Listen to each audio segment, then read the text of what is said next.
What did Queel say when the watery part of milk that remains after the formation of curds separated? This is the way of the dork.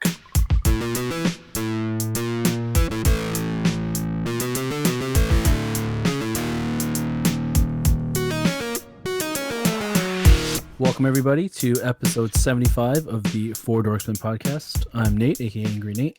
I'm Joby Wan Kenobi. This is Collector Clint. And I'm going to think of something witty to say if Star Wars related. Nah, fuck it. You already ruined it. I know. Yeah. You could be RY8N or something like that. Thank you. RY6N, Clint. He just ruined it. Okay. Anyway, move on, Nate. Move on. Do we need to re-record this intro, or No. we're okay? No, this We're is totally just okay on with brand it. for us. This is just super on brand. Thank you, everyone, for joining us this week. We hope you had a wonderful Christmas holiday. Hope you're still on break, but if you're back to work, stay safe out there. And thank you for tuning in this week. A couple of quick housekeeping things before we get too far into it. Make sure you're following us on Twitter and Instagram at _Dorksman. Feel free to email us at dorksman@gmail.com. If you do enjoy playing bingo, we have podcast bingo at dorksbinbingo.com. And as always, shout out to Andrew for building us the bingo sheet. And also shout out to Larry for giving us the redirect where it's nice and easy for us to just type that in instead of the super long bingo URL that we had previously. Even though we appreciate it, Andrew. Yeah, we do appreciate it, Andrew. You can listen to Andrew and his brothers at the Tour Rewind podcast. They release a new episode every week. And you can also listen to Larry on his podcast, the STS guys, and also the Totally Rad Movie Pod. I think the STS guys are like into like episode like 160 something, or like something that. crazy like that. Yeah, so It's up there. yeah, it's up there. I'm crazy. It's crazy that we're on 75 already. It does not feel like episode 75. Our diamond anniversary episode. So if you want to send us diamonds, please. Yeah. Yes, please send it to our email. Yeah. Speaking of Email email, us some diamonds. you forgot to explain the fact that they'll probably get a robot or a droid. I won't because Droid nobody reply. emails us. Droid reply. Nice. Yeah. Oh, Brand. droid reply. Well done. On brand. Well done, Ryan. Well done. I forced that one. Ding the bell, dingus. There you go. All right, Dingus bell. Why am I ringing the bell? What'd you say? I forced it. Oh, you did force Yeah. it. Yeah, you did. All right. Anyways, we love getting Ask Dorksman questions. It's one of our most favorite segments because we get to go off topic and have a reason to. So for this week, our Ask Dorksman questions, we're going to stick with some Christmas questions because it's still the holidays, whether you like it or not. My Christmas lights are still up. I'm still eating Christmas cookies, so it's Oh, still yeah. Christmas. Oh, yeah. I'm Yeah. still eating turkey. It's all good. Yeah, I just had turkey for lunch. Me too. And Jingles Then I is still took it. around. And I took a nap. Jingles. And yeah, I'm did taking take a nap after I did this. do that. I eat that turkey, then I take a nap. Anyway, go on. Our first question this week comes from our friend Julie, aka Grimes. Yeet, yeet. Her question is, what is the most memorable Christmas you have had? It's a tough question. Yeah, It's not it an is. easy question.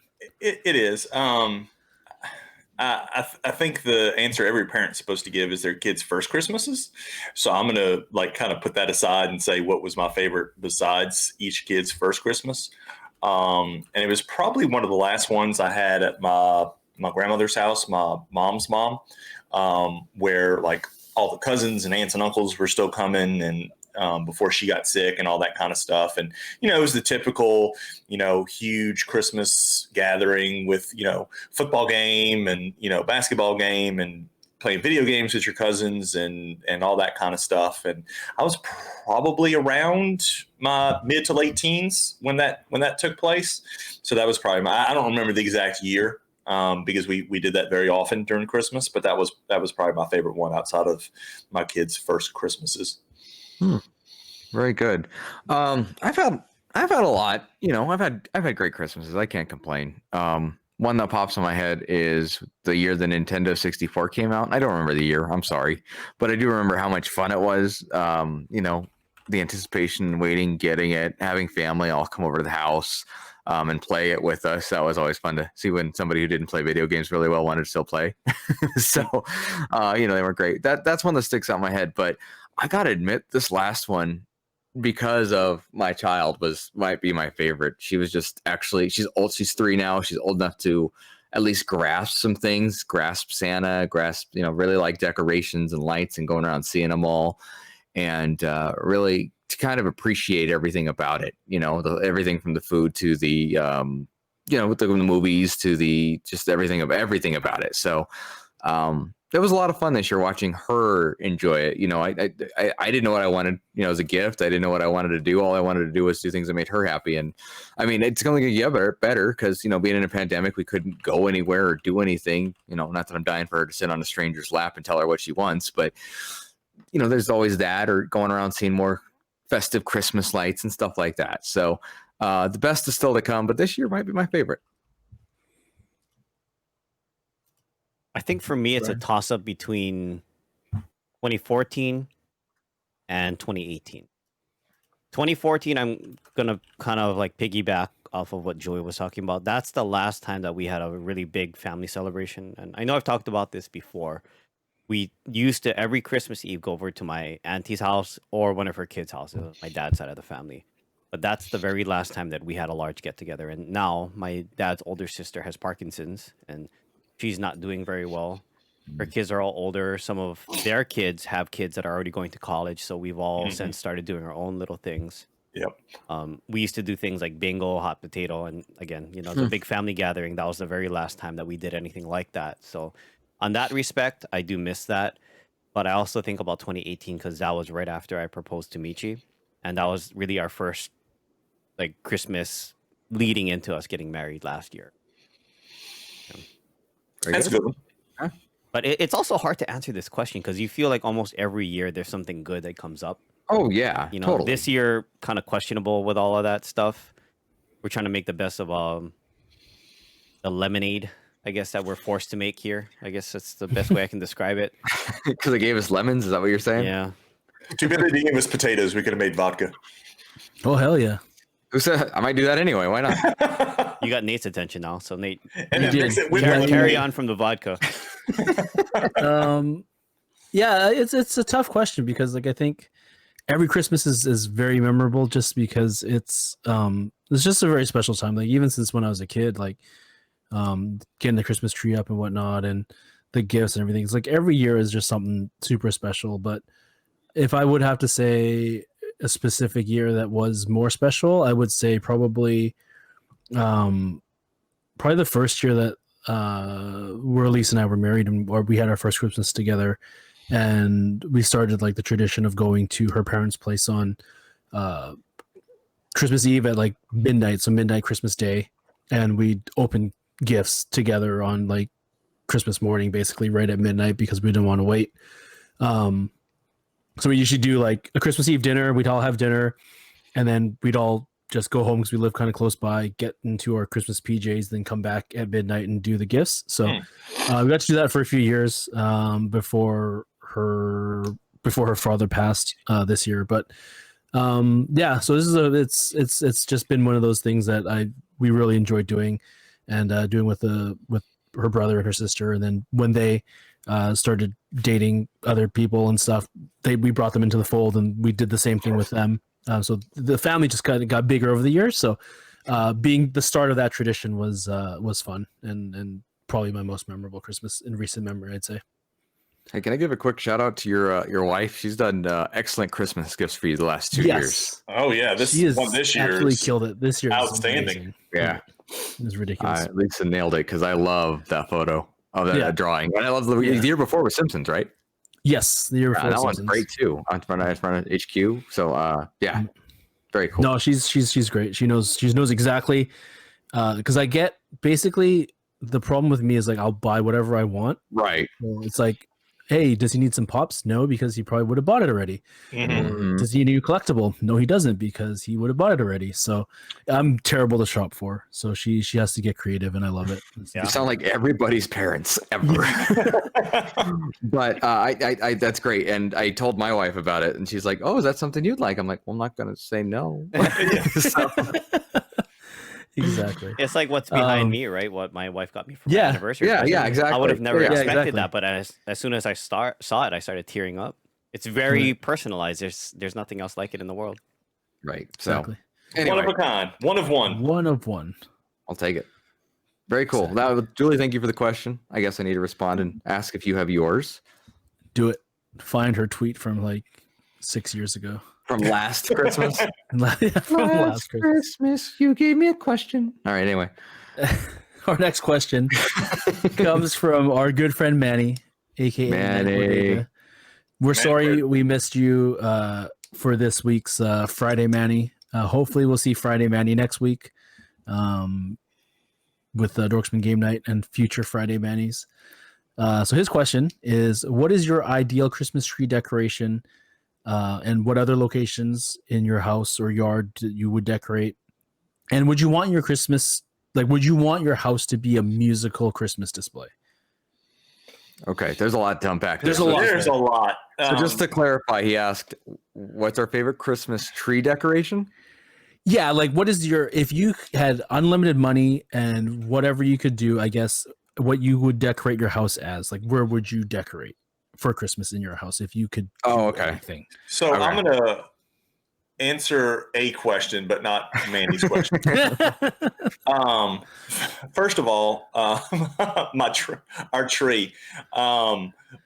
My wife still has all the handmade Christmas ornaments that like the kids do when they're like younger and in elementary school and stuff. Like, you know, like a snowman with their face of a photograph of them cut out and glued on it. And the kids absolutely hate it because one of them's 13 and one of them's 17 now, and they can't stand having that stuff on the tree. So they, when she wasn't looking, started one at a time hiding those in the back of the tree. For this year, so they kept randomly disappearing. And then she told me, she's like, because, you know, there's like Harry Potter ornaments on it and Star Wars ornaments and Marvel ornaments and stuff like that. She's like, you know, we have that extra 6-foot tree. You should put that up in your office next year and make a nerd Christmas tree. And so now like my son's actually like, hey, yeah, if you do that, I'll come over next year and help you decorate it. So we might actually do that. So that's my Christmas tree answer for his Christmas tree question. I think there was something about favorite decorations or something. I'm trying to remember all the parts of this. This is a very loaded question. Yes, it is. My mom and dad at one point, like their hobby was like doing like ceramics and stuff. So there's some ceramic Christmas tree. One of them is a Christmas tree, but like the light up ceramic stuff. I don't know if y'all know what I'm talking about or familiar with it. But one of them's like, I think a lot of people had these growing up. It's a ceramic Christmas tree. It's usually about a foot and a half tall. I know friend of the podcast, Reese O'Brien, has talked about one. I know he has one. And so there's that, and there's like a little Santa house, and there's like a Mr. Snowman and a Mrs. Snowman. And those were always up in my house growing up, and you know they made those, so those are definitely probably my favorite Christmas decorations that I love putting out every year. And then he asked about outside stuff. I may come off sounding like a Scrooge or a Grinch here, but I hate decorating outside stuff. And in fact, my wife has finally come to terms with the fact that I am not going to decorate outside. So her and my mother-in-law did this year. They put up a few things outside at our new house, and it did look good. I'll have to admit, but I'm not usually one that's big on decorating outside stuff. I'm more of a inside decorator when it comes to Christmas stuff. So that's my very loaded answer to Manny's very loaded question that he asked. It was. All right, let's see if I can answer. So I do actually have a favorite Christmas tree decoration that hasn't found its way to my house yet. It's still at my parents'. When I was, I think, 5 or 6, I made a gingerbread man with my aunt, and I don't remember this, but for whatever reason, we decided it needed some an addition of actual male genitalia. So yeah, my mom. It's still in my mom's house. I still see it, and I laugh. I mean, it's just so unexpected, even after seeing it for 30 years. So it's very funny. And just I unfortunately don't have the greatest memory of making it, but I have the greatest memory of seeing it and feeling warm and cuddly inside, even though it shouldn't, because it's exactly the opposite feeling. But it's the fact that, and that's my aunt. I know my aunt. I love my aunt. And the fact that she would do that with such a young child is insane, but still amazing. So I'm a fan of that. Decorating inside the house, I actually like kind of the hodgepodge kind of stuff, like you see this is a horrible example, but you see the White House and it's, just perfect in whatever decoration and theme it has for the holidays, right? Like it's planned out. It has everything you'd ever want. And it's like, yay, but when you do kind of the hodgepodge thing, like things you've acquired over the years and put them together, and especially with tree ornaments, I think that's a lot of fun. And especially with the memories associated with them. Outside, we do some lights. My wife really likes them, so I think she does most of it. I do a little bit just to help her out, but it's her thing, so I'm fine with it. It's, again, mismatched, kind of hodgepodge. We have one, different colors on the fence and all white on the front door, so whatever. As for, I'm missing a part of the question. What am I missing? I think you caught everything. All right. Yeah, Well, Outside decorations? all the lights. that? Yeah, would you lights. do outside decorations? So Yeah. I would. I do have to give a shout out to those people that do the. I found uses for the 20-foot skeletons in their Christmas light / outdoor decorations. I think those are amazing use of ongoing, very seasonal, for every season appropriate prop. And I'd like to. I'm actually going to do a little bit of a whisper down to all those blow up decorations, man. I'm just not a fan. And it seems like when you see people that have them, they don't have one. They have all of them. You know what I mean? The entire yard is full of them. In fact, my parents' next door neighbor had so many that now he's putting them in my parents' yard with their permission. But I'm like, you didn't get the hint that was enough? You had to get more and then put them in somebody else's yard? Okay. Sounds like the Geico commercial. Exactly. There's a doctor's office around here that the office itself is like real gaudy in itself, like how they have it normally kind of done up, like the architecture of it, and it's real out there. But anyway, so they decorate for Christmas, and it's one of the spots that people around here go to go visit.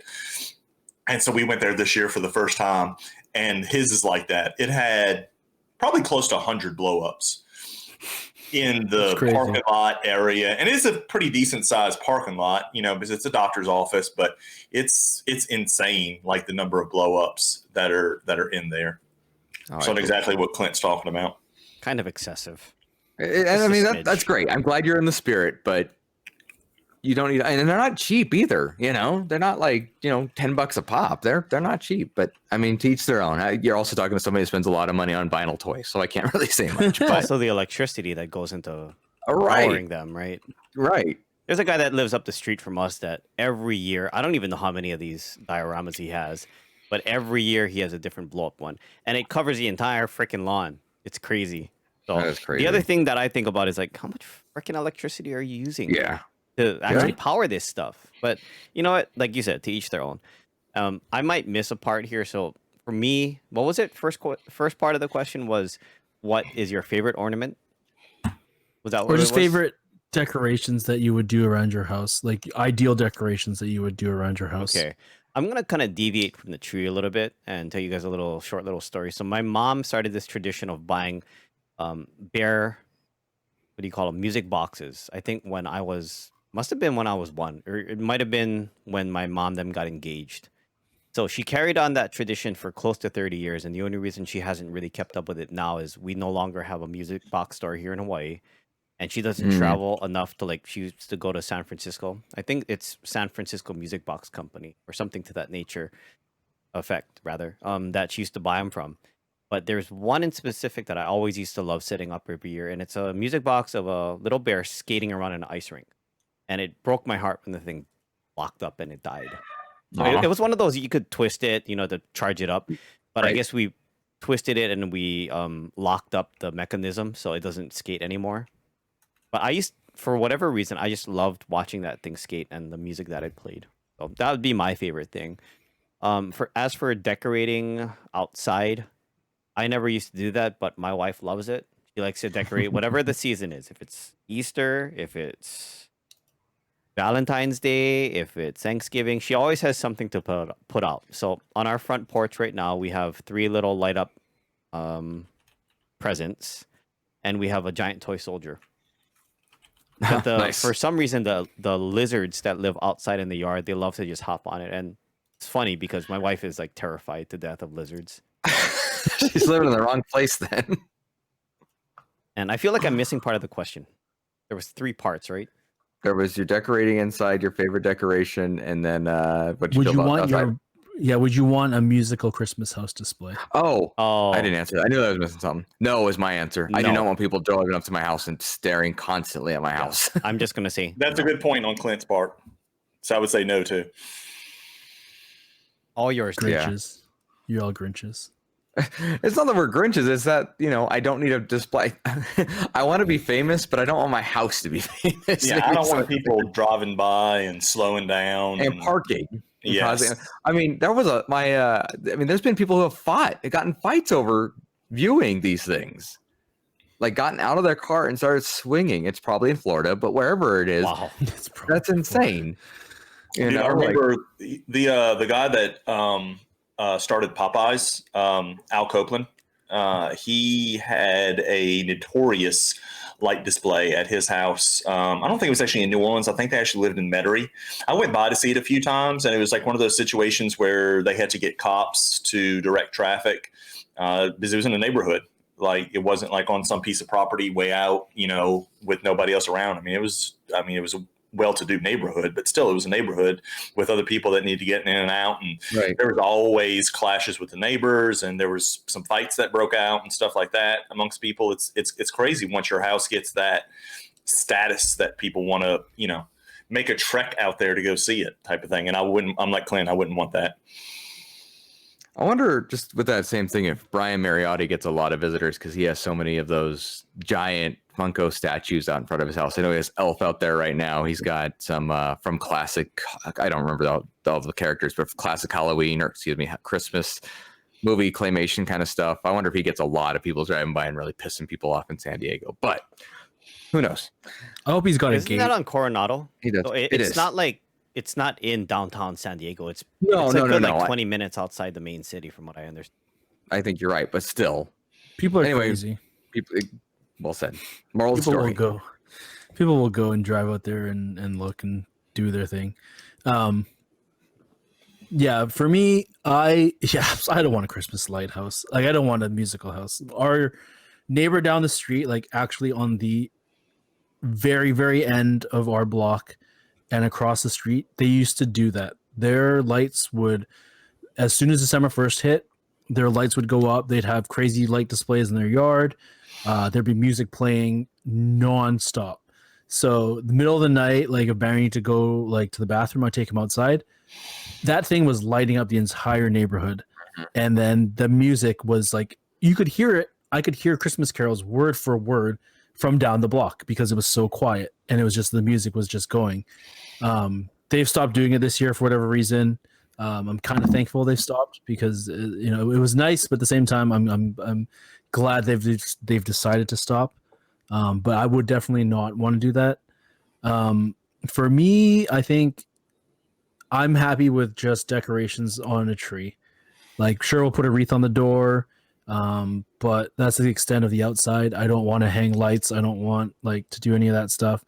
The most Christmas decorations for me would be just straight up whatever's in my house in the tree, on the tree, and then I'm done. Nice and easy. Now who's the Grinch? Always was me. Always was I'm me. gonna write that down as a title. Now who's the Grinch? Thank you, Manny, for the question. I'm sure Clint's already digging through Twitter asking for your. I got Manny's. I still haven't found Julie's, but I got Manny's. Oh. Maybe she deleted it.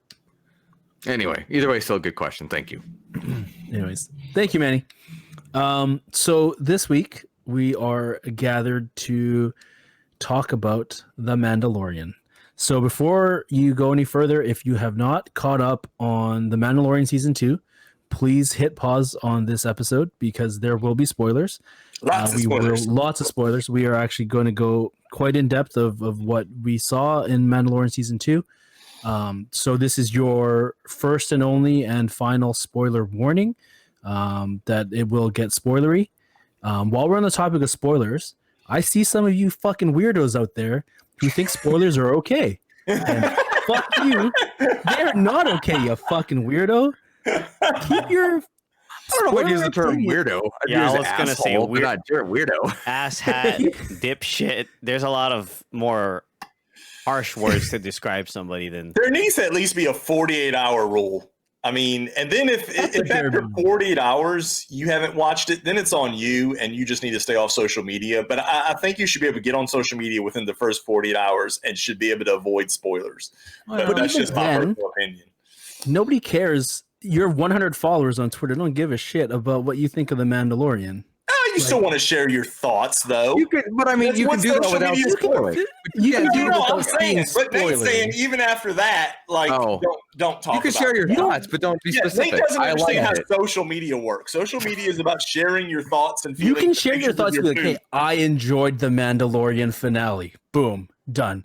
You don't have to say, I enjoyed the Mandalorian finale, especially when fucking Luke Skywalker showed. You don't have to fucking Yes, say you can that. do that at No, 48 hours and 1 minute. Yes, Nah. you can do that. You don't have to though. You What could is the just be, matter with y'all? Yeah, I know you don't have you to. could just be but I mean, polite and not yeah, worry about it. That's You what could just- we're sharing our thoughts on it right now, and we're gonna. Yes, but you have to broadcast actively everyone for it. engage in listening to it. It's the But we same agreed. reason.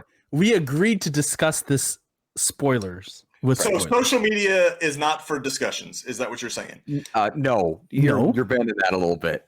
Yeah. I'm just saying be considerate of the other people is the only thing I'm saying. Exactly. Okay, so 4 months later, can I talk about it? Can I talk about my You feelings? can talk, you can actually you can talk about it whenever you want. I'm saying the polite thing to do might be to avoid spoilers at For how for a good I don't know what the duration is. Yeah, it's Yeah, different. come on, said it. Said it. Let somebody else bring it up to you before you do. How about that? That's the Yes, polite thing. there you go. On social I'm media? with Clint on this one. Bring It's it up like when on social Infinity media. War came out, right? Thanos demands your silence. That was the whole hashtag because they didn't want people to have that experience ruined. I mean, I was happy that I stayed off of social days before that. But yeah, Yeah. The point I is agree. the point you don't have the point is just be considerate. That's all. It's true. That's Easier it. said than done for a lot of people. Agreed. in And this I don't world. get me wrong. And there are people that, try not to spoil it and do spoil it. That's Yeah. when I love that spoilers without context. Like it's still a fucking spoiler. Yeah. And then there's just people that don't care at all. Then there's the people that do it on purpose. Yes. Right. They just Yeah, want to those- spoil those things. I They'll do drop comments and random stuff that has nothing to do with, Right. like it'll be like a tweet from ESPN about a football game, and they'll drop in there, "Oh, Tony Stark dies at the end of Endgame." It's like, why would you put that in there? Right. Well, I also like the ones, and I shouldn't say like, but I find it amusing after the fact, the people that put in fake spoilers. Like I saw a guy on my Facebook feed. He's like, "Oh my god, I can't believe Grogu died." I'm like, "Oh man!" Like I was disappointed to hear that. I see it, and then I saw, I was like, "You motherfucker," because that doesn't happen. But that is a spoiler because then it's okay. I thought it might have happened, but then it didn't happen, and you're telling, like, you see what I'm saying? Like even a sarcastic spoiler ends up being a spoiler. Right. Anyways. Yeah. That's our episode on spoilers. We were going to talk Mandalorian, but screw that. We got to this instead. Yeah. Don't be an asshole. Anyways.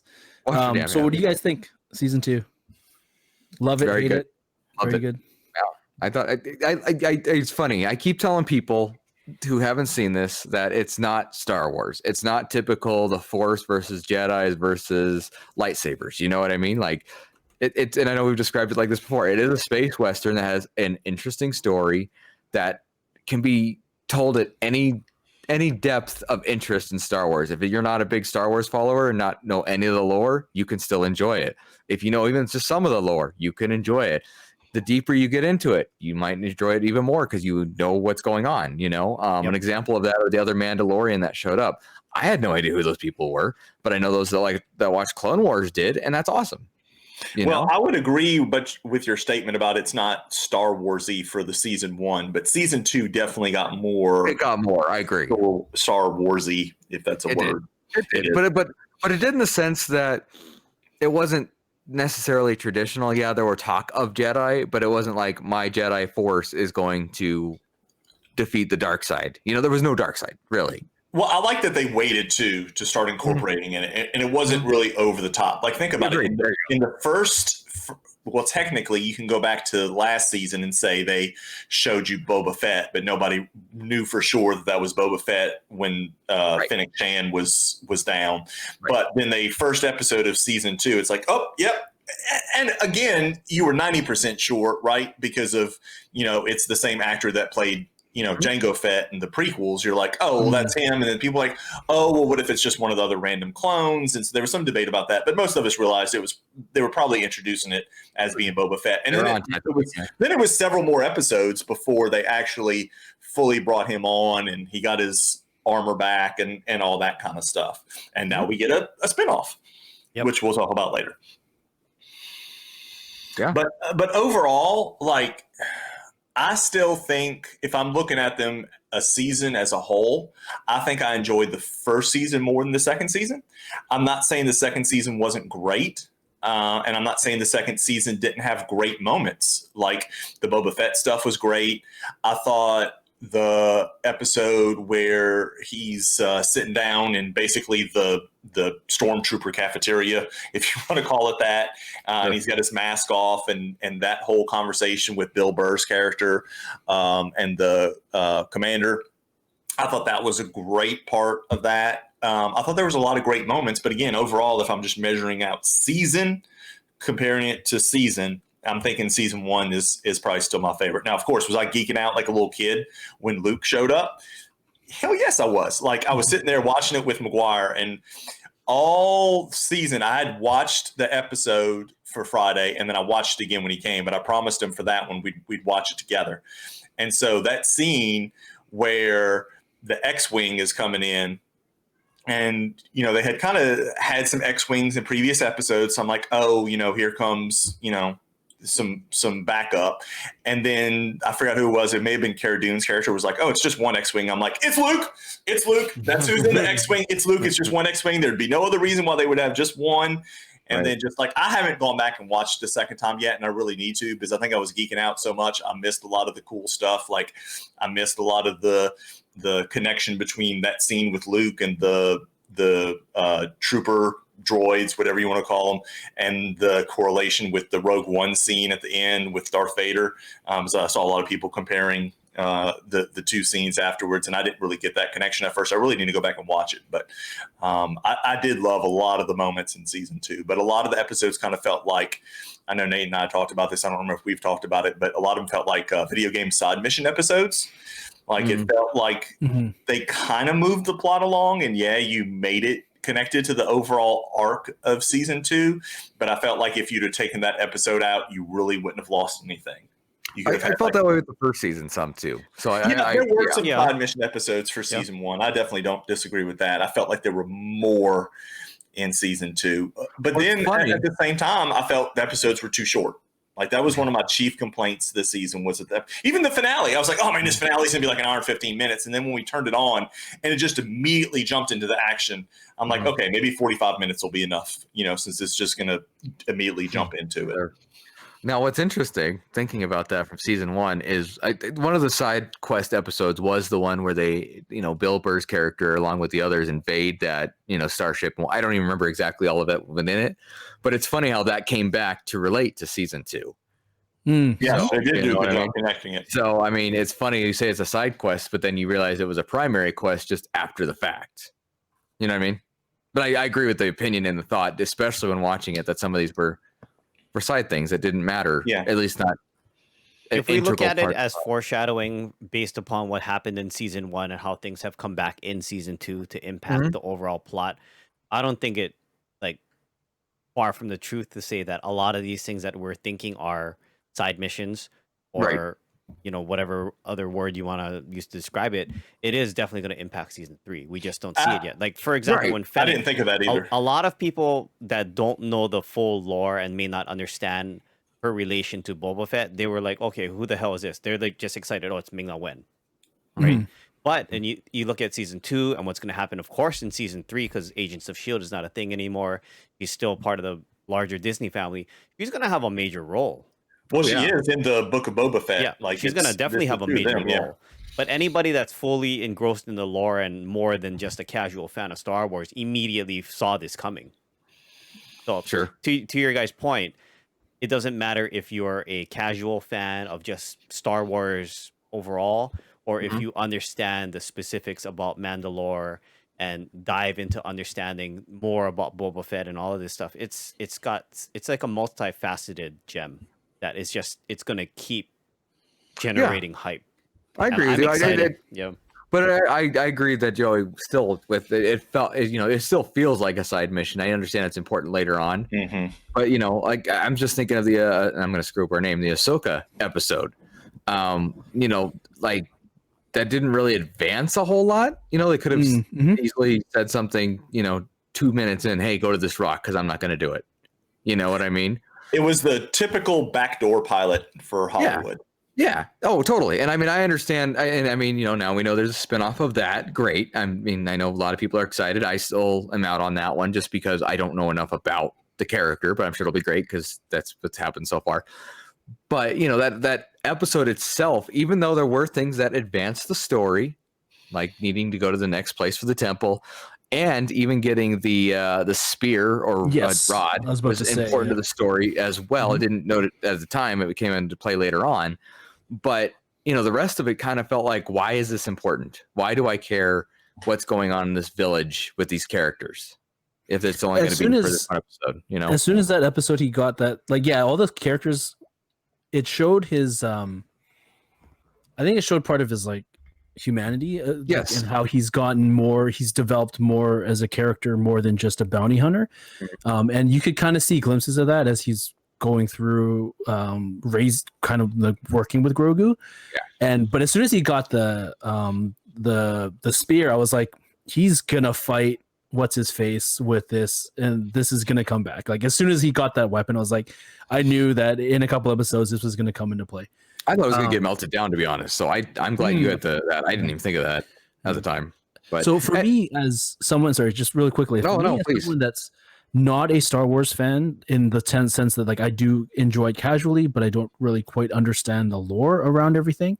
I truly wish that they explained it a bit better, the timeline of when the Mandalorian was happening, because when I didn't feel like maybe I missed something in the previous season, or I missed something in the early episodes. I've been watching it every week, so I didn't feel like I missed anything.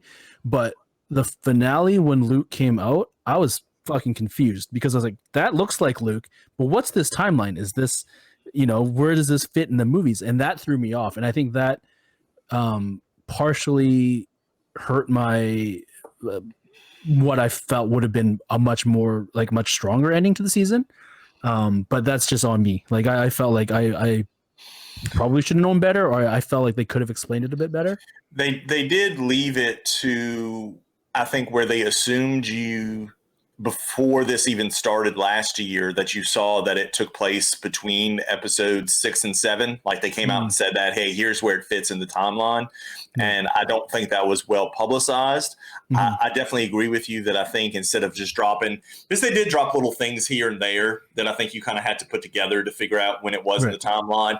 I think they could have probably done a better job of that for casual fans, or maybe some people that were even less than casual fans but wanted to check out what this was about, of doing a better job of explaining that. But then at the same time, if it's a non-casual fan, even, do they even really need to understand when it is in the overall timeline if they're not big Star Wars people? I don't know. That might be for the technical people like Ryan. They just have to know that kind of thing. It might have nothing to do with the story, but you still technically want to know. And like I said, they did put it out there before I think even before the very first episode of season 1 aired, that, hey, this is when it takes place, basically right in the middle of episodes 6 and 7. Yeah. And that's the story that this is going to tell, is that filling kind of that in between time. I mean, to be honest, that's a very large gap anyway. Between 6 and 7, I think it's about 15 years, if I remember correctly.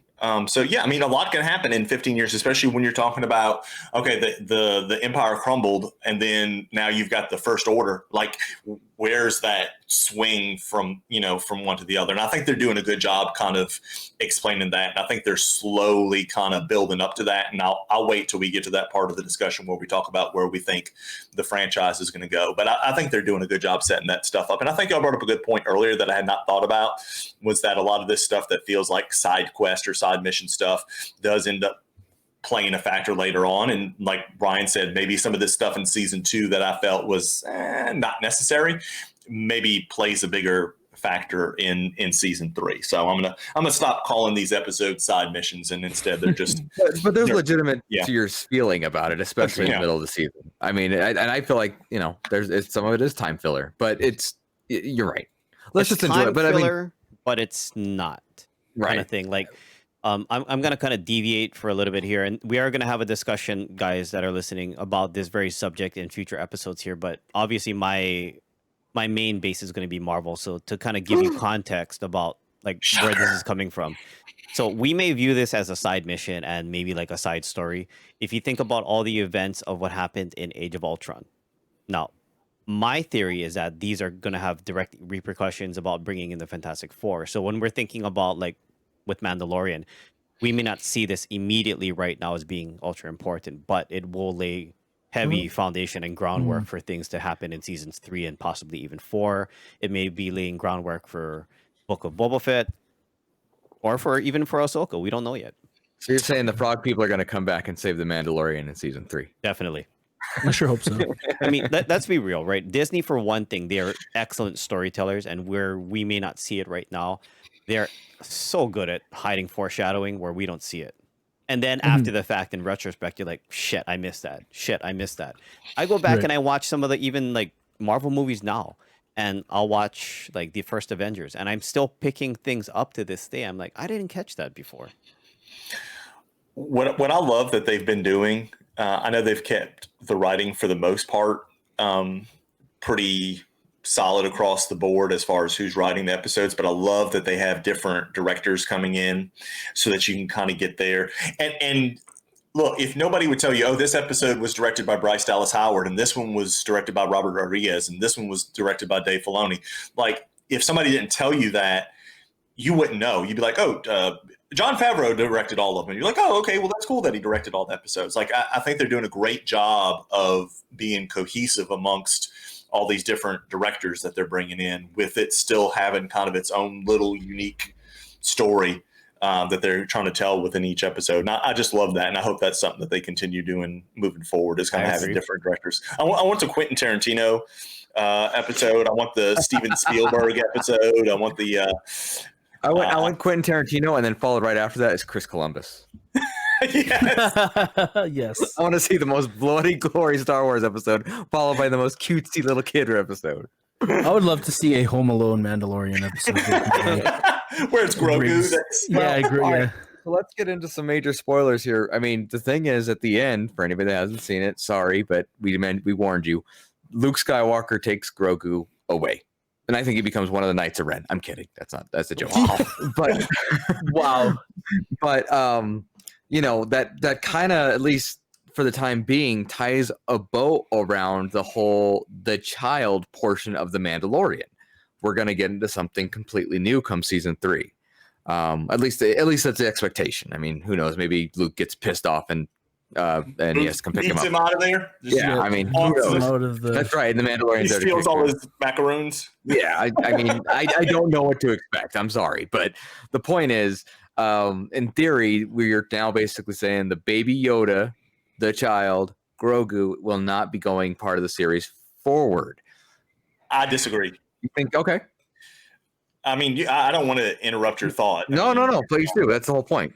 The way I kind of, so I guess we're kind of segueing into where we see it going. Yeah. The way I kind of see season 3 going is almost like there's going to be two plot lines, like a plot A and a plot B. I think plot A is going to be Luke and Grogu training plot, and then I think there's going to be a second plot line where it's the whole who's going to be the ruler of Mandalore, and that whole thing with the Darksaber between Mando and Bo-Katan. I kept wanting to say Bo-Katan, but I wasn't sure if I was right, and I didn't want to sound like an idiot, so thank you. I don't know if it's going to be one of those situations where it's like, okay, episode 1 is focused on this, and then episode 2 is focused on this, and back to 3, or if it's going to be within each episode that they kind of jump back and forth. But I don't think you make it to if we're looking at the entire season as Act 1, Act 2, Act 3, I think by the beginning of Act 2, whether that's episode 3 or 4, I think they get brought back together. Because I think even if that's not what they had planned, I think that now they see how important that relationship is between Mando and Grogu, and how much of it that people just love seeing. Like, I mean, that's what everybody was talking about after the season, was that kind of father-son relationship. Right. That they had in some of the episodes, especially in that final episode where he takes his helmet off and he lets Grogu see his face, which was a nice throwback, even if it wasn't intentional, to Luke seeing his dad's face at the end of Jedi. So those movies, those Star Wars movies. I could not think of Return of the Jedi, the title, for the life of me. But anyway, I think that does not last very long as far as the separate diverged storylines. That's just my personal opinion. I don't think it, man, maybe that's what they had planned originally, but maybe now after seeing this, they're like, look, that's part of the appeal for everybody is the chemistry between those two. So we need to do whatever we can to get them back on screen together at the same time. I think you can go a couple episodes with them being apart, but I think at some point you bring them back together. Now, I don't know what that point is where you bring them back together. I don't know if that's some major event that takes place, and now all of a sudden, Grogu has, his powers, or at least they're more developed now, and he can be some kind of asset to help rescue. Maybe Mando's in trouble, and maybe Mando needs his help with the Bo-Katan thing. I don't know. But that's just my personal theory. That's where I see season 3 going. And then I think Giancarlo Esposito has said that he signed on for 2 more seasons. So I just feel like the Moff Gideon storyline is going to continue on. Now, I've also heard that this is a planned out 6-season series. Like, that's where they're planning on taking it, is through 6. I mean, we already have 3 spinoffs from that, let alone what's going to happen from that. Right. Because, and that's the thing too, if,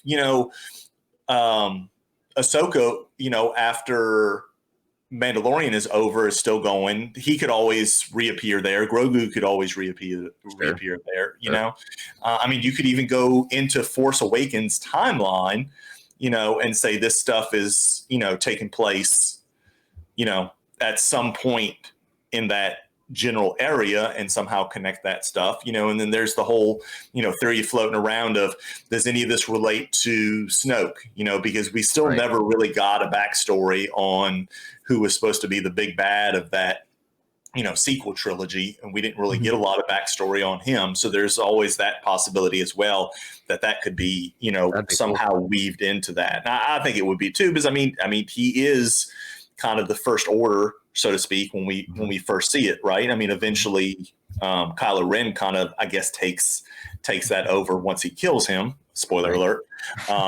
Spoiler alert. There's just so much that can be done over, over 6 seasons, that it's very interesting to think where they're going to take this, how they're going to tie it into the lore, the fact that they can now use this as an option to explain Snoke's background, explain the background of how the First Order kind of came to be, because they just kind of left that up to your imagination in the sequels. You're like, okay, well, I assume there was some still people that were still kind of down with the dark side, and they formed back and created this. But, it's just kind of like, oh, it's there. How did it get there? So now this is their chance to kind of do that. Or they could have another total new spinoff that they haven't even announced yet that could end up being that, or the crossover event between 4 of them or something like that. Yeah. Right. So there's something. Yeah. So my only question to you was, first of all, that all sounds wonderful. I'm in. But I don't think they're going to spend a lot of time with Luke, to be honest. I don't think so either. Yeah. Just because I can't imagine that technology is cheap or easy or fast. Or, you know what I mean? Or good it on the wasn't budget. very good, in my opinion. Or good on the budget. Or good on the budget. Right. Or yeah. So that's why. wasn't And good also, in my opinion either. it takes away from the main premise that the focus needs to be on Mandalorians and everything that circles that micro universe that exists in the macro universe that is Star Wars, right?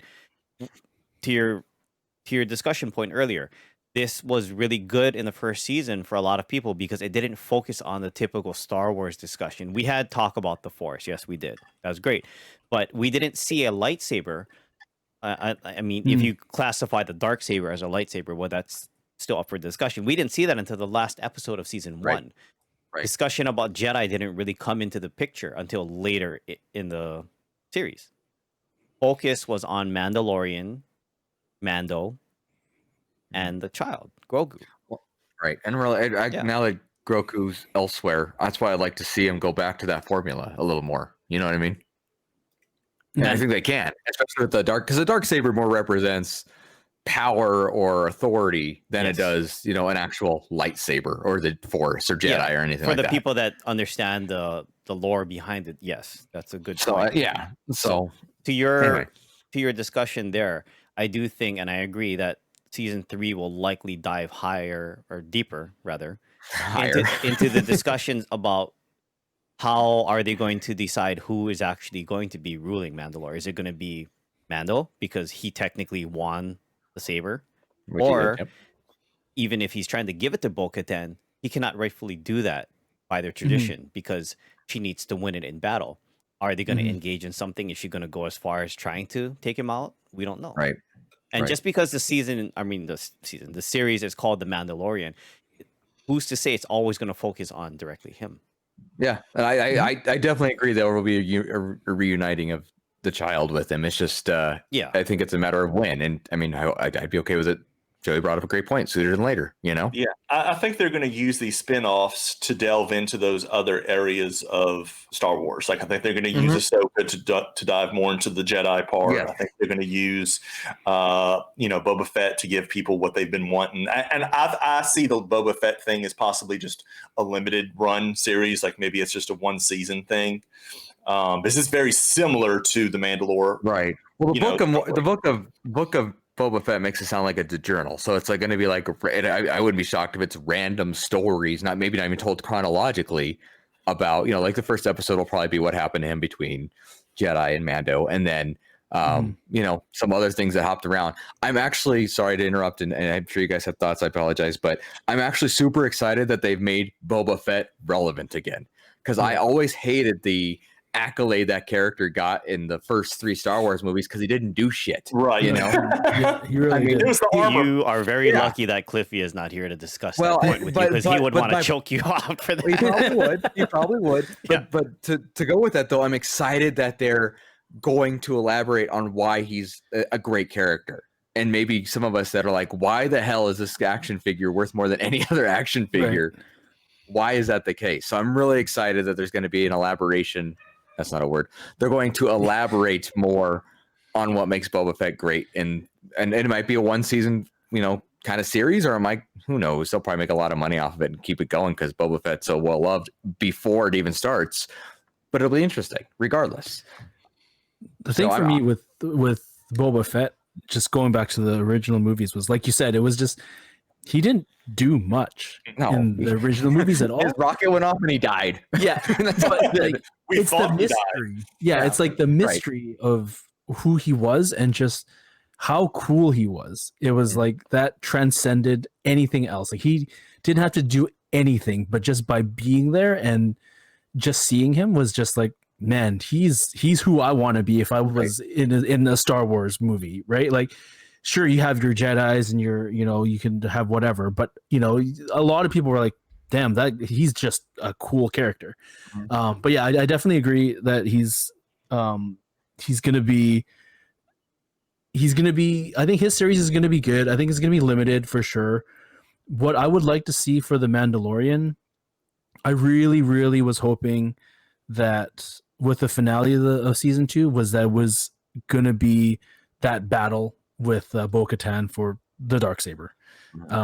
I thought that was what was going to happen because that's what a lot of it was building up to. I understand the whole Grogu thing, but it just felt like it felt a little bit rushed to me. Yes. Like where it was just like, yeah. And like I really did enjoy the last episode because I know I talked to Joy about this offline, but the whole thing about media and kind of diverging, I'm just kind of going off a little tangent here, but strong women characters. They had incredibly strong women characters in The Mandalorian, and it was really great to see that they took center stage in the final episode.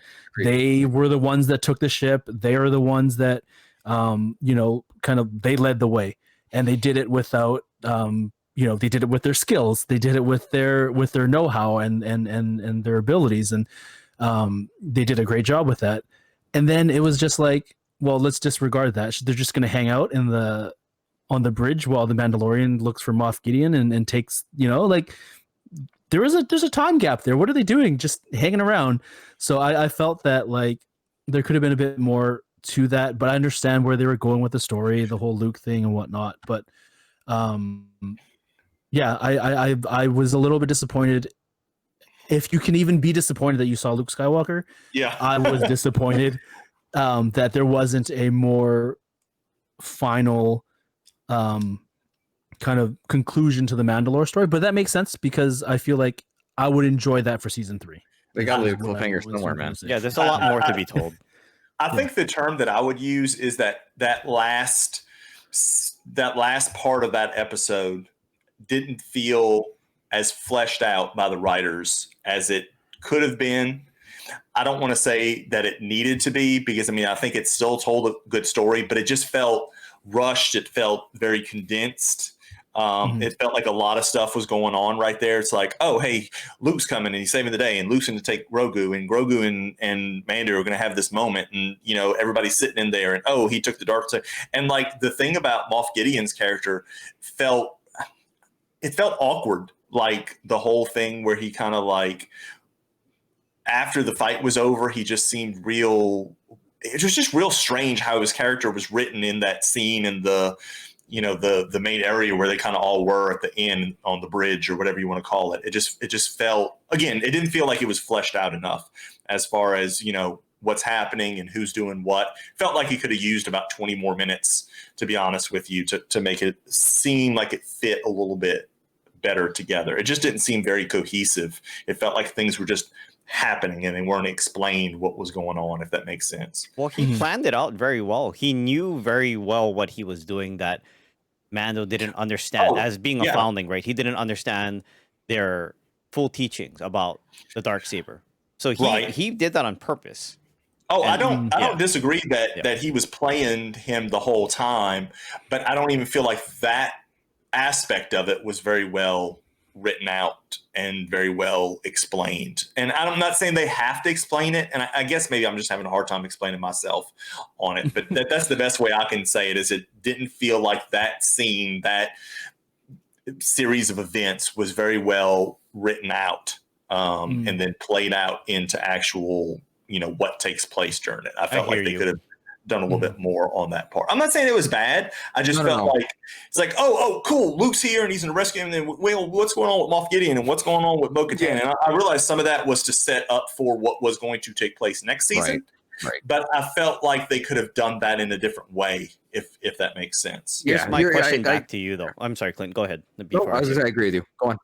Here's my question back to you guys, though.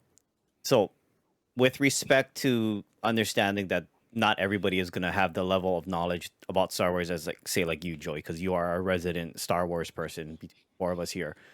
I'm also thinking about the less than casual fan that maybe this is one of their first experiences aside from watching a Star Wars movie. They also have to keep them interested, and bringing Luke into the fold and just having him wreck shop and, basically kick everybody's ass. That's kind of like what some of those fans want to see. So it's also giving the fans, the basic fans, I don't know if that's a nice way to say it or not, but it's also kind of giving them what they expect to see out of something like this. That's what I'm thinking as well.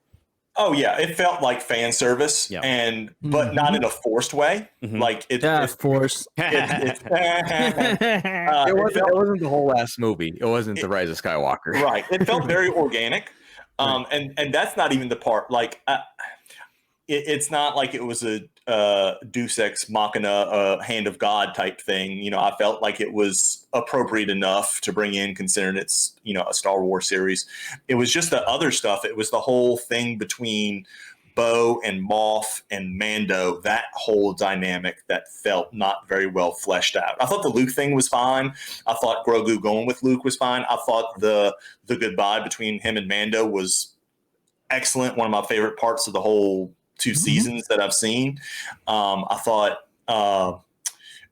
Pascal did an excellent job acting in that. I love him from Narcos too. And I thought he was a great part of Wonder Woman. But anyway, I just felt like they left too much meat on the bone not necessarily for a season 3 to explain it out, but just for a setup for season 3 almost.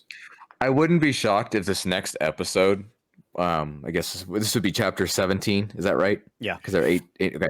I wouldn't be shocked if that's an elaborate, or almost a flashback in a sense that it really delves into some of that. You or know if what it I mean? picks back up where where I think they it'll leave off. Yes, but I think it'll also explain, some of those questions, because these are great points that I've thought of some of them. I'm sure others have thought of them too, and they do a pretty good job tying up the loose ends. So I could see that being discussed maybe because I mean they only have one. How are they right now? Correct me if I'm wrong. There's basically stranded on this Star Destroyer, right? Mm-hmm. I mean, until I don't know. I'm guessing Boba's going to come back and get them. I don't know how they're going to get out unless they steal a ship. My point is they're all stuck together, so they really have to fill that time when they're together going back. And I could see that being elaborated as we're on our way to Mandalore. Let's recap some of this, talk about whatever. Mm-hmm. That's just my thought.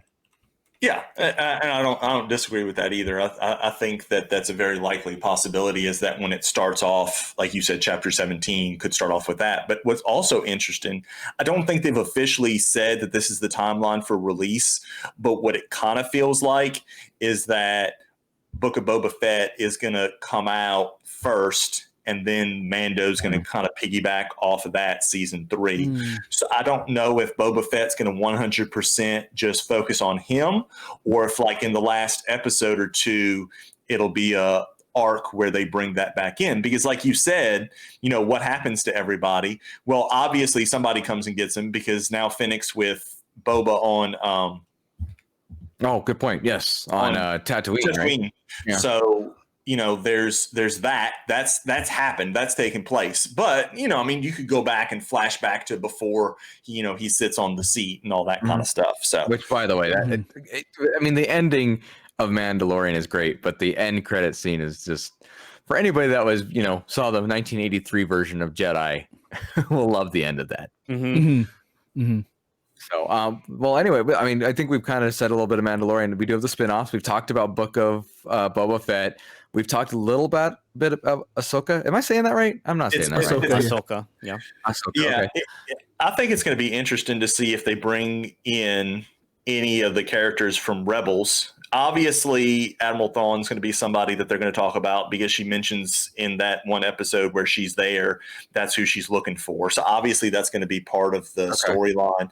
But also with him was Ezra Bridger, the I don't know if you want to call him a Padawan from Rebels, because it's not like the same Jedi Padawan dynamic from the other episodes, but that's who he leaves off with. Like they're both taken away together at the same time by the space whales, for lack of a better term of what kind of animal they are.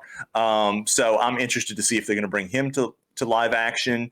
You have several other characters from Rebels that were still left standing that you could bring about. So it's going to be interesting to see what the tie-in characters are for the Ahsoka series. Are they going to bring in a lot of brand new ones? Are they going to bring in a lot of the old ones from Rebels?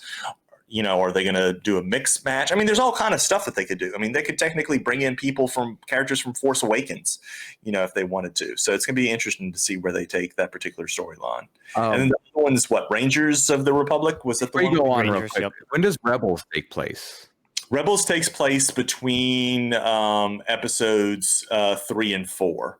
So it actually takes place, some of it around the same time as Rogue One, because the ship that they're on, called the Ghost, is actually spotted in Rogue One during I think it's spotted during the Scarif battle, if I remember correctly, and it's spotted at the airport. I don't know what else you want to say, the base at Yavin. So that's kind of its general timeline.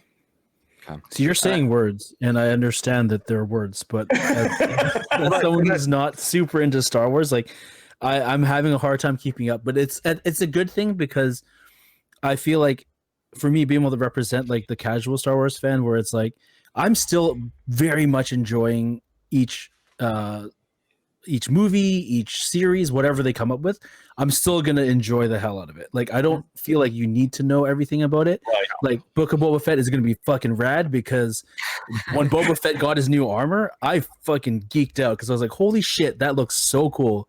Like when he got his upgrade, like when he upgraded his armor in Mando, I was like, damn, that looks fucking rad. The whole Cara Dune spin-off series, like she's a really cool character. Yeah. And I think, there's so much more to her. And I really hope, my hope is that with her, we'll see more of Timothy Oliphant's character. Yes. Right. So I really hope that they really set up backstories to each of those characters. And I really, really, really cannot wait to see how they all come back together. Mm-hmm. Yeah. That's my thoughts on it. Carry on. Disney is good about storytelling. Yeah, Mhm. I agree. Absolutely. Hands down. But all we can do right now is wait.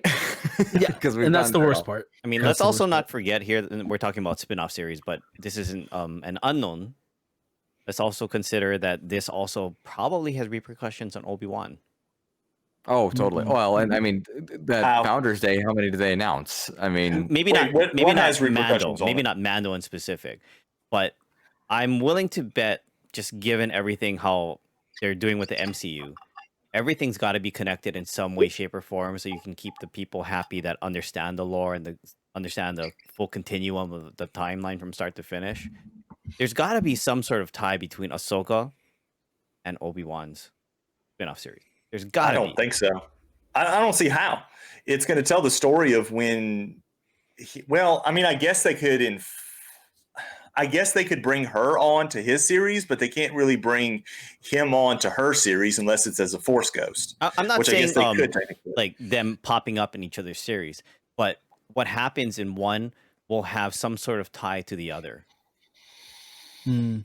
Storyline. so somebody that Obi-Wan, Just like a bigger ripple effect from one part of the universe in the same timeline affecting someone else on another planet or something like that. Is that No, what you're- not necessarily.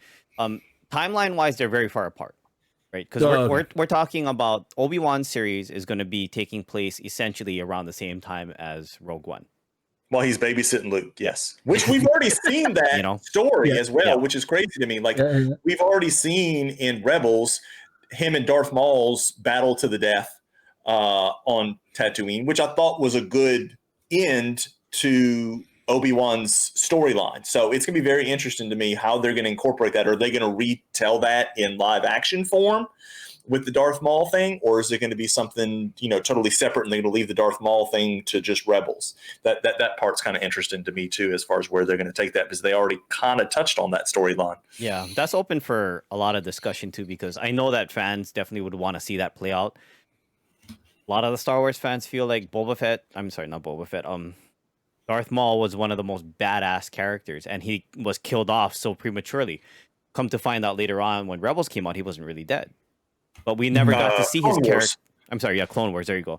We never got to see his reiteration presented again on the big screen. So, we did in Solo, which I think they were setting up for a Solo sequel, and then Solo bombed, and then we don't get a Solo sequel, so we don't get more live action. That's true. I forgot about that, because we tend to forget about Solo. There is no, I know a lot of us do. There's no way that they did that at the end of Solo just to leave it just as some random cameo. I know. That there was a plan to do that until it tanked. So maybe there's some kind of connection. I'm trying to think of the timeline wise. I think Solo takes place before Rogue One, but after Episode 3, maybe. So you could possibly have some crossover there between that movie and the Obi-Wan series as well. So there's a lot of stuff that's it's going to be interesting to see how they tie stuff together. And I think we've mentioned that a couple of times. I think we could do like another 3 or 4 episodes just strictly on this topic and talking about spin-offs, plausible theories about how this is going to relate to that. An hour and a half is just not enough for this kind of stuff. We've got a guest that we've been thinking about that could possibly come back in another month or two and talk about the future of Star Wars. We absolutely do. Yep. Something to think about. Anyway, I think this has been a good discussion. So anybody that I hope you've watched, first of all, if you've listened to this, I hope you've listened to or watched all of Mando. Otherwise, spoiler. But we gave you plenty of warning. If you haven't, don't get mad at us. Right. But if you haven't, you need to, because it is. I mean, I actually really want to go back and watch season 1 again. At some point, I wouldn't mind watching both of these before season 3 comes out, if it'll help. Just because they're that good. You know what I mean? Yeah, it was a good story. Yeah. And one that I'm sure a lot of Star Wars fans have been wanting, but also did not expect to be told in this fashion. Or non-Star Wars fans. If you're a space western fan, there you go. There you go. I think we've tied that up and put a nice little bow on it. So I think it's a specific time now. It's game time. See, I tricked you. You know, you thought I was going all loud and stuff with you. And you had your headphones ready to pick out your ears. You sound like a decrepit old man saying that, though. It's like the guy from Family Guy. Family Guy. Was it Herbert? I was thinking of Yeah, somebody even more Yeah, so, Herb. but yes. Anyway, Oh. tell us about the game, Joey. This week's game is called Mando. I don't know. I couldn't think of another name for it. So it's called Mando. Oh, Yes, original, huh? So here we go. So we're going to have a game of Mandalorian trivia where everyone starts with 100 points, and you'll each get your own set of questions to answer, where you choose before hearing the question how many of your points you want to wager. You can wager from 1 to whatever your max points are at the time. The most points at the end of 5 rounds will win. so this is kind of a throwback because we used to do this way back when. I like it. Way back in the day. Way back. We haven't in done this in a while. I like it. I'm in, obviously. Okay. So we are starting off with you, Clint. What is your wager? 20 points. Clint wagers 20 points. Your question is, what is Mando's real name? Damn it. I knew this was going to come up too. I just was hoping it wasn't me. Starts with a J. I think. No, minus 1,000 points for not even getting the first letter. Is it D? It is a D. Okay. All right. I think I was thinking Django Fett for some reason. That's wrong. But the point is, I don't know the answer. Anybody know? You can't get the points, but I'm just curious. Nobody knows? Din Djarin is the correct answer. All right. Nate, you are up. So does Clint lose points? Yes, He does. So he's down He to does. 80. Okay, so I'm gonna wager 1 point because I don't know shit. I'm gonna just What is the Mandalorian's armor made of? Oh, come on. I know that one. Beskar. Beskar is correct. You now have 101 points. No, it's whatever that is on Black Panther. Why can't I get- Adamantium. Yeah, it's adamantium. No, what's the other one? Vibranium. What? Vibranium. Thank you. Yes. Okay. God. Next, I'm gonna slap the both of you with a fish. Yes, I know. A fish. Is that going to be your new catchphrase? Yeah, Slap both of you with a fish. yeah. A wood of fish. Well, that's the second week of saying it. Okay. Ryan, your wager, sir. I will do 10 points. 10 points. In the first episode of The Mandalorian, Mando's mithril bounty mentions trying to get home for which holiday? Ooh. Arbor Day. Yes, Arbor Day. There's actually only one holiday that anybody in Star Wars knows about. At Well, least they that I have. can think of. It was a long, long time ago in a galaxy far, far away. On Arbor Day. Jedi will be disappointed in you. I know Bentley's gonna be disappointed. I give up. I can't recall offhand. It is Life Day. Oh, I wouldn't have known that. That wasn't anywhere close to what I was thinking. I was actually going to guess Love Day if it was my guess. Life Day. All right, Clintonius, what is your wager with your 80 points left? Yeah, let's go 22, just so I'm a point ahead of Nate if I get it right. Oh, strategic. I like it. What is the name of the Mandalorian's ship? Razor Crest. Razor Crest is correct. I always want to say Ravenclaw, and I know that's not right. You're over there blending Harry Potter I am. stuff. Okay. Nate, what are you wagering? I'm wagering 1 point because I'm gonna put this all on Clint and Ryan. You're wagering 1 point again? Yeah, 1 point. Okay. What creature does Mando learn to ride in season 1?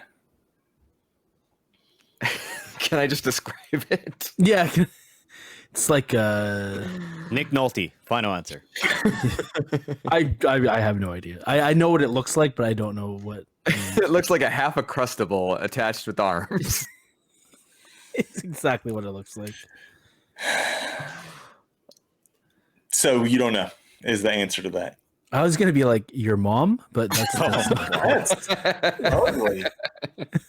so I don't know. Yeah. The funny thing is, it's called a your mummin. You're No, I'm kidding. Correct answer is a blurg. Blurg. Yeah. Blurg. It's like a Your mom fish. Does it have like 7 A's in the word though? Because that's what I feel like all Star Two Wars R's. are. It's got an There's a J exclamation. hidden there If you somewhere. told me to spell that, I would have spelled that wrong already too. There's 2 R's. Ryan, how much do you wager, sir? I'll If do you're 10 not- again. 10 again, trying to get back up to the 100 you started with. What is the name of the droid that Mando teams up with in season 1?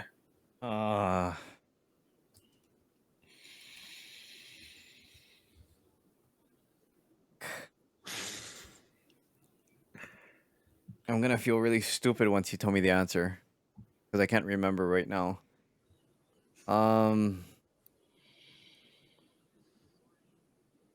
I pass. Is it Instagram 88? Fuck! It is. No, it's Instagram 11. It's 11. That's Damn it. right. I always get this IG88 messed is up. the other one. Yes. Is the Yeah. other droid. The Yeah, original trilogy. IG11. I like calling there it you go. Instagram now. So Ryan's at 80. Nate's at 100, you're at 102.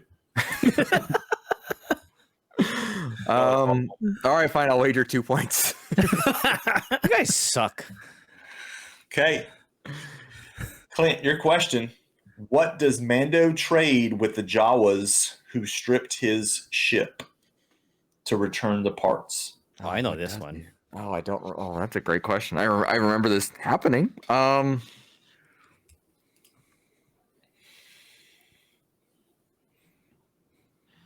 Gosh, I'm drawing a complete blank. It's clear he doesn't know. So once you start passing over, okay. I want to. Okay. I want to do something. Go ahead, Ryan. I'm gonna pass. Do your Suga, thing, Ryan.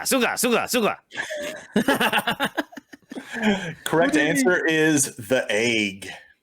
Egg. Yep. That's right. Because Suga. I remember the beast. I just couldn't remember the part of it. Okay. Nice. Nate? Let's mix it up. We'll do 10 points in the off chance that I know something. Hey. God, I'm gonna kick myself for mispronouncing the name because I don't think I've got it right. But what is Quill's catchphrase? Quiil. Kuiil. I thought they just called him Quill, but either way, Well, No, what did that's I say? Peter. Queel? Will Wheaton. you got it more than I do. I know this one. Nate, I can't believe you don't know this. You probably don't know who the character is. Like, if I put an image up on the screen of who it was, you'd be like, oh, okay. No. Can I say it? He was the guy riding the blurgs with Mando. Oh, yeah. I have spoken. It's a shame.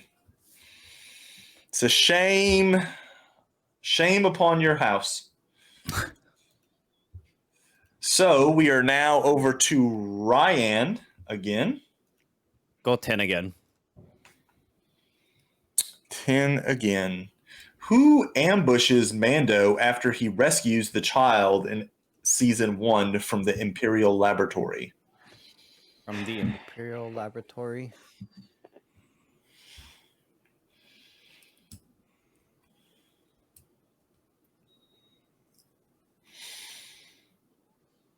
Season 1. Mm-hmm. Season 1. Oh, isn't it IG-11? No, wait. Final answer? Yeah, final answer. No, it was Grief Karga. IG-11 gets him. He was already right when there. he gets the Yeah. baby. Yeah, he was already Yeah. there. They teamed up to get the child in the first Yeah. place. It's been a while since Okay. I remember him being in the episode. All right. So We are now to round 4. Clint has 100, Nate has 90, and Ryan has 70. I'll go 10. Man's going with 10. Okay. Who does Mando meet in the Mos Eisley Cantina? Oh shit! Why can't Cara Dune? Nope. No, is it? No, is it our good friend? Why can't I think of the character's name, but the real name? Sully's favorite guy. Why can't I think of his name now? Are you talking about Timothy Oliphant's character? From No. Season 2? Oh. No. I'm talking about the guy who the trivia Sully didn't get. Why can't I think? I can't think of his name now. Oh, no, that's the one that Ryan just missed. Oh, okay. That's Reed Karga. You're talking about Carl Weathers. Carl Weathers, thank you. Yes. This was a pretty tough one. This was Toro Calican. I don't remember that at all. Yeah, that's the one You're where they're saying trying words. to go capture Fennec Shand. So, yeah. Okay. This is a lot of season 1 stuff. I didn't want to make it season 2 No, stuff. no. I didn't want to make it Well, too like I easy. said, I watch season. 1 point. 1 point. Okay. Which character is a former rebel shock trooper?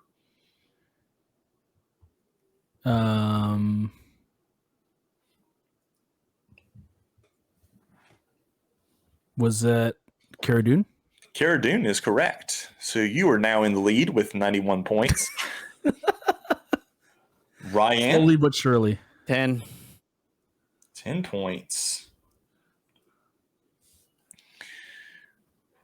What do the scout troopers do to the child after killing Quill? After killing him. This is When kind he's of, in the pouch. yeah. What? Punch it?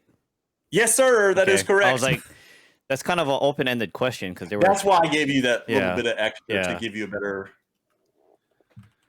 timeline. Okay. Clint, this is the final round. You have 90 points. Nate has 91. Ryan has 80. Technically, it's anybody's game. Yeah, you're right. I mean, you can go for broke if you want. It's up to you. It's tempting, but I don't want to end the game completely out. I'm gonna go with 25 points. 25. Interesting. Okay. Your final question. Quill reprograms IG-11 as this type of droid. What is a nurse droid? Very good. Exactly correct. Making things interesting. You have 115 points now. Nate, your wager, sir? How many points do I have? 91. Because you had to ask, you have 0. You're supposed to be keeping track for yourself. I'm keeping track, so. Ryan's competitive. I'm going with 90 points because I don't want to end up with Ryan points if I lose. So you'll end up with one. What is this, Jeopardy? Yeah. So I can have 1 point and I would have lost anyways. You'll probably get this right. Watch. I know, right? Possibly. Ooh.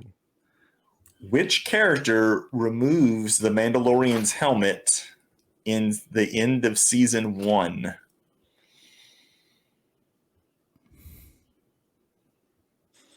have a guess. This was the droid, wasn't it? The droid that did it? I can't say. It was do you need the name of the droid? Like, can I say it was the droid that did it? That was Let me say this. If it is a droid, just the same as if you would say it's a person, I need the droid's number just like I would need the person's name, if that makes sense. IG-11. IG-11 is correct. Yeah, sir. well done. So you are now in the lead with 181 points. So I'm assuming Ryan is out because double 80 is 160, but I'm going to give a question anyway and see if he knows it. Sure. Okay. Your final question, which has no bearing on the outcome of this game. As a reminder. What? No, Are you just making it up? No, it's going to be too complicated because of some other stuff. I'll tell you what it is here in a second. Okay. Which character gives their life to protect baby Yoda at the end of season 1? this at the end of season 1, there's more than one, in my opinion. So are we talking about a live character, or are we talking about a droid? Because IG-11 does and Queel does. Well, Quill was the episode before. Oh, at the end? Mm-hmm. Can't remember. Oh. I'm just going to say IG-11. IG-11's correct. Yes. Yeah. So the other question I was going to ask, and I kind of skipped over it, is what does the armorer give Mando? And I mean, there's several different things that I guess you could have technically. We're looking for the little itty bitty rockets that fly out. The whisper, the bird. I don't know what it's called. It's bird something or other. Yeah. I can't remember what it's going to come to me later after we're done recording. But jetpack is actually what we were looking for. Oh, okay. That's right. You didn't have one before. That's right. But technically there's more than that. And so, like I said, I moved on to another question, but good job, Ryan. I gave you wagering all your points. So at least you end up in second place. Clint, who normally wins, is our big loser for the week and is in last place. And our winner is probably the least Star Warsy person in the group of us, and that's Nate. True, I am. But that just shows that the Mandalorian is not just for hardcore Star Wars fans. Oh, it's not at all. Good job, Clint. It really is. This Nice. is the As way. someone who doesn't know much about Star Wars, I very much enjoy The Mandalorian. Very much looking forward to future episodes and further spin-offs. Very cool game, Joey, as always. Yeah, I it was like a that good you game, brought back a throwback there of us starting with points and wagering them. We haven't done that in a while. That's cool. No, some strategy to it, doing the 1 point wagers. Sorry, Ryan. No, you're I not. should have kept better track of my points. I'm not sorry. Not at all. But thank you, Joey. Thank you, everyone, for tuning in again this week. Again, if you made it to this episode and you haven't watched the rest of Mandalorian, that's on you. That's on you at this point. And, please do watch it.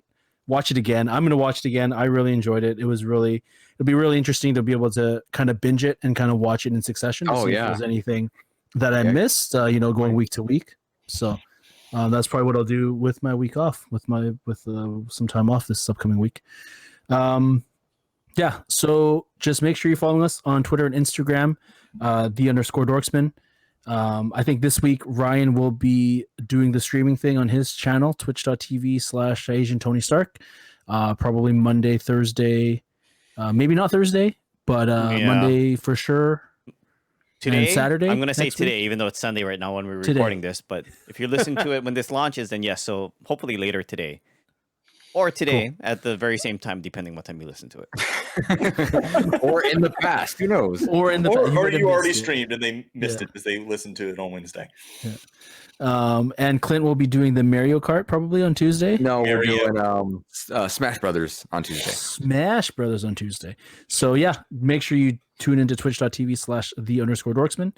Tuesday night, 7:30 Pacific time. That's when Clint will be smashing people in Smash Brothers. Yeah, cool. Yep. But yeah, make sure if you want to play, add Clint as a friend. He loves it. He likes to interact with all you guys on that.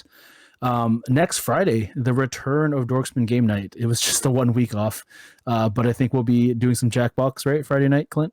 That's the plan. That's the plan. There you go. And we'll be back for that. So make sure you tune in. Thank you all for listening again this week. We really appreciate it. We're coming into the home stretch. This is the last episode of the year.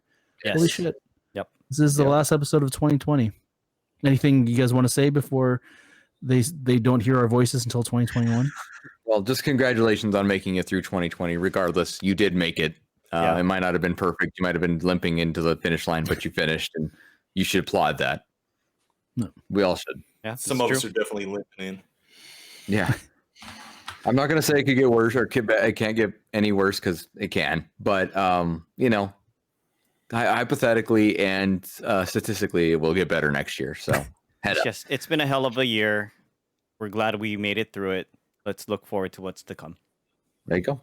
Yeah. There you go. Same for me. 2020 was a challenge in a lot of fronts for a lot of us. And just because we're heading into 2021 doesn't mean that it's just going to magically get better. It's going to be a process. It's going to be a few more months of grinding it out and, making sure everything gets back to where we need it to be and safely.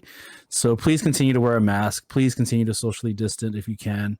I know that I'm speaking on behalf of the other guys. If you are listening and you do need someone to reach out to just to chat or whatever, feel free to hit us up on the Twitter, @the_Dorksman. We all have access to it. We all will be generally pretty quick to respond. If you do need to reach out to somebody, we're here. We're here to just say hi, or if you need to talk, we're here. So there you go. Yeah, do that. Except Joey. Joey's kind of aloof. What are you talking about? I don't know what I'm talking about. Anyways, thank you everyone for listening. Episode 75 was great. 75 episodes with these jerks. Screw you, man. Hey, that's my line. Get your own line. Oh, all right. Eat shit. What do you want me to say? There you go. That works better. Here's the 75 more. Awesome. Let's do it. With that, that's my secret. I know nothing about Star Wars. No, you don't. You're an idiot. Bye. Word, homies. This is the way.